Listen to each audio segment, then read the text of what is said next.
श्री गुरुभ्यो नमः। हरि ओम।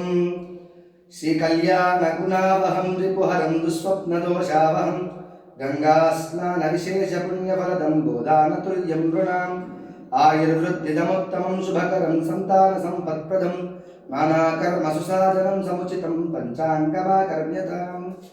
स्वस्ति श्री विजयाभ्युदय व्यावहारिक चांद्रमानेन प्रभवादि 60 संवत्सराणां मध्ये श्री पराभवनाम संवत्सरे उत्तरायणे वसंत ऋतौ चैत्रमासे शुक्लपक्षे पाढ्यम्यां शुभतिथौ अस्मिन् श्री युगादि नाम संवत्सरादि चांद्रमान वत्सर संवत्सरादि श्री किंस्तु भाव शुक्ल योगाख्यां शुक्ल किंसुकरणाख्यां कर्मणि वसंत नवरात्रयः प्रारंभः नूतन संवत्सरादिः श्री लक्ष्मी चरणलाक्षांग साक्षात् श्रीवत्सलक्ष क्षमंकराय सर्वेषां श्रीरंगेशाय मंगलम्।